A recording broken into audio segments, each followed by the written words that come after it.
Hey guys, and welcome back to another Thursday update video. So before I get into today's update and talk about what's new in the game today, there's something I want to bring up that's actually kind of insane. That if you guys haven't been following social media or you don't go on the old school website that much, this actually might be completely new to you. But check this out. There was a news post release day that just says an important announcement. And the first line is, "We can confirm that a member of the old school team was dismissed from employment at Jagex following gross misuse of moderator privileges." Now, the last time we saw something like this was when Modreach actually was caught, I think, selling something. I'm not sure how much he made off of it, but he was caught and he was fired from Jagex for the same thing. But this time, it's to a different member of the team. Now, I'm not going to say the name of the member in the video because I'm not 100% sure. I mean, I'm like 99.9% sure, but you guys can discuss it in the comments if you guys want to know who it is. I'm sure all you have to do is go to the comment section of this video and you'll see who it is. Now, the reason this one is so controversial is because this member of the Jagex team has pretty much been in hot water before with the community, and there's a reason why. So pretty much, if you take a look at this news post, the second line is, "During our rigorous routine system checks, irregular activity were identified on the small number of accounts, including the movement of wealth and items back into the live game. Following their investigation, they were able to resolve any issues before any significant impact was made to the wider game or economy." Now, this is the interesting part right here. They have taken steps to return items and GP to any affected accounts, which is super rare. Jagex almost never gives items back to accounts after they've been hacked or they disconnected and lost items or whatever. They've actually returned items like bills and bills worth of GP to these affected accounts. And not only were the accounts given back their items and he was fired, they're actually actively working with the police regarding the incident. There's an ongoing legal matter that they are unable to provide further details about. I mean, wow, that's, like I said, if you guys remember a guy called Modreach, he was sort of caught doing, I don't know if it was necessarily the same thing, but he was caught doing something with moving gold or selling it or something.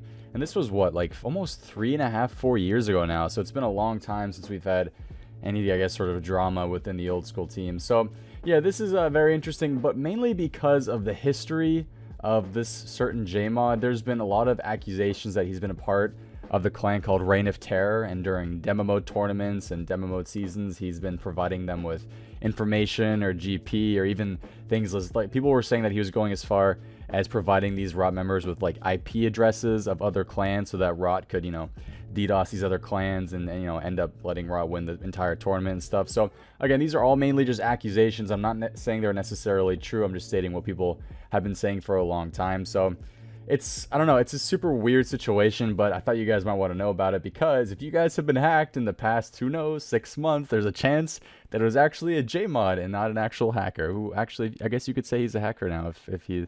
But either way, that's kind of nuts. If you guys were unaware, the current demo mode seasonal is currently going on with a lot of changes to it. If you guys remember the PvP weapons and armor from back in the day, they are now back in the seasonal. You got full Statias, you got full Vestas with the VLS, everybody's favorite spec weapon. We got full Zuriels back in the game. We have Morgans back in the game. So kind of insane that they're actually there. So if you guys want to check them out for yourselves, don't forget to start playing the seasonal and see if you can get your hands on one. The XP cap has increased as well from 500k a day across defense and ranged, 750k in magic, and 750k a day in attack and strength. They've buffed that to 700k a day across defense and ranged, 1,050,000 experience in magic, and 1,050,000 XP in attack and range. Everybody was complaining about the XP caps and how annoying they were, how low and stuff. So they finally buffed those. Hopefully some more activity will be seen in the game. You can also now buy super attack, strength, ranging potions, super restores, Sarah brews, prayer restores, and stamina potions from the Bounty Hunter store, which you can, sell your emblems to and buy all these potions now with points. So hopefully potions won't be